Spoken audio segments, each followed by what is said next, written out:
अस्सलाम वालेकुम प्यारे तलबा और तालिबात, आइए पढ़ते हैं खताबात जवानान इस्लाम। जमायत दहम की नज़म है, ये लिखी है अलामा मोहम्मद इकबाल ने।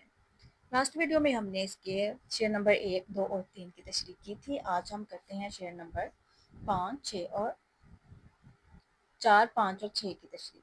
शेर नंबर 4 है, समा अल फ़क्रो फ़खरी का रहा शान अमारत में, ब आबो रंगो खालो खत चे हाजत रुए ज़िबारा। शेर नंबर 4 में अल्लामा इकबाल बयान करते हैं कुरान औला के सेहरा नशीन मुसलमानों की सिफत। वो सिफत बयान करते हुए कहते हैं कि ए मुसलमान नौजवान, तुम्हारे जो आबाओ अजदाद हैं वो एक ऐसी कौम से थे जिसने ना सिर्फ दुनिया को मस्खर किया बल्कि गुर्बत और फिक्र फाका को भी अपनाए रखा। यानी वो बादशाहत के होते हुए भी फिक्र फाका को अपनाए रखा था, उन्होंने फिक्र फाका को नहीं छोड़ा। हजरत मोहम्मद सल्लल्लाहु अलैहि वसल्लम की हयात मुबारक ही देख, दोनों जहां के बादशाह, 3-3 रोज घर में चूल्हा ना जलता, सख्त चटाई पर और ईंटों या खजूर के तकिए पर सो जाते, और फकर का ये आलम था बगैर अफ्तारी और सहरी के मुसलसल कई रोज रोजे रखते।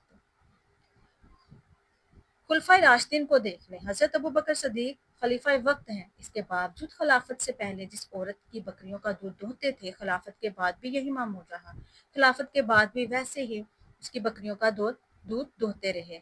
हजरत उस्मान गनी और हजरत अली की जिंदगी का अगर हम मुतालिया करें तो उनसे भी फिक्र फकरा की हमें उम्दा मिसालें मिलती हैं। दूसरे मिसरे में इकबाल बयान करते हैं कि ए नौजवान मुस्लिम, तेरे बाओजदाद की हुकूमत आधी दुनिया तक फैली हुई थी, इसके बावजूद भी वो सादा जिंदगी गुजारते थे। आज तो जिस कदर ऐशो इशरत का शिकार हो गया, इसी कदर खवार भी हो गया। यानी तुम्हारे जो आबाओ अजदाद थे वो आधी दुनिया पर बादशाहत करते हुए भी सादा जिंदगी गुजार रहे थे, और आज तेरे पास कुछ भी नहीं है, इसके बावजूद तू ऐशो इशरत का शिकार हो गया है, ऐशो इशरत की जिंदगी गुजार रहा है, इसीलिए तू जलील और खवार भी हो गया है। जितना तू ऐश में पड़ा हुआ है उतना ही तो जलील भी हो रहा है। शेर नंबर 5 है, गदाई में भी वो अल्लाह वाले थे गयूर इतने कि मुअन्नम को गदा के डर से बख्शिश का ना था यारा। शेर नंबर 5 में अल्लामा इकबाल कहते हैं कि इस्लाम ने इंसान को इज्जत नफ्स दी। वो तमाम काम जिनसे इंसान की इज्जत नफ्स पे हर्फ भी ना आए, उन कामों से मना फरमाया गया। यानी अगर आपकी कोई काम करने से इज्जत कम होती है, आपकी इज्जत पे हर्फ आता है, तो वो काम इस्लाम में मना फरमाए गए हैं। इसीलिए भीख मांगना इस्लाम में अच्छा तस्वुर नहीं किया जाता। हुजूर अकरम खातमुन नबीय्यीन सल्लल्लाहु अलैहि वसल्लम ने फरमाया, सवाली जो हमेशा मांगता रहता है क़यामत के दिन उस हाल में आएगा कि उसके मुंह पर एक बोटी भी ना होगी। सहाबा कराम इस मामले में बड़े मोहतात थे। एक तो रसूल अकरम सल्लल्लाहु अलैहि वसल्लम के अहकामात सुनकर, दूसरा इनकी गैरत गवारा ना करती थी। यानी वो हर मामले में बहुत मोहतात होते थे, वो इतने गैरतमंद थे कि हर मामले में बहुत मोहताती से चलते थे। उम्रा दौलतमंद किसी तंग दस्त पर तरस खाकर उसे सदका या खिरात या ज़कात देने का इरादा करते तो उन्हें खौफ रहता कि ये गैरतमंद कहीं ठुकरा ना दे। यानी इतने गैरतमंद थे तुम्हारे आबाओ अजदाद। ये चीज़ इकबाल बता रहे हैं आज की नौजवान नस्ल को, क्योंकि वो लोग सिर्फ अल्लाह से मांगते और सिर्फ उसी पर भरोसा रखते थे। इकबाल चाहते हैं कि मुसलमानों की गैरत फिर से जाग दे, इनमें अपने आबाओ अजदाद जैसी सिफात जन्म ले लें। शेर नंबर 6 है, गर्ज मैं क्या कहूँ तुझसे वो सेहरा नशीं क्या थे, जहाँ गिरो जहाँ दाराओ जहाँ बानो जहाँ आरा। शेर नंबर 6 में इकबाल कहते हैं कि मैं तुम्हें क्या बताऊं वो सेहरा नशीं किन किन खूबियों के मालिक थे। यानी वो जो सेहरा में रहते थे तुम्हारे आबाओ अजदाद, वो उनकी खूबियां मैं कितनी बताऊं।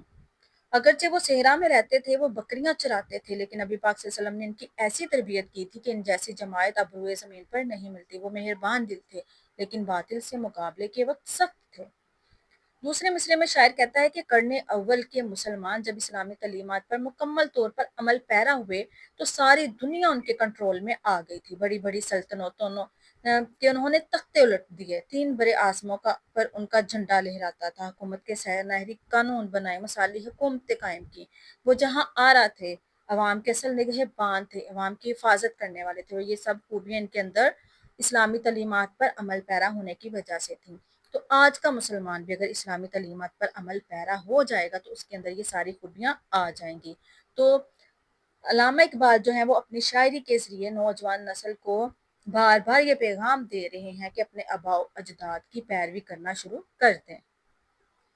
शेर नंबर 7 में इकबाल कहते हैं, अगर चाहूं तो नक्शा खींच कर अल्फाज में रख दूं, मगर तेरे तखय्युल से फजूतर है वो नजारा।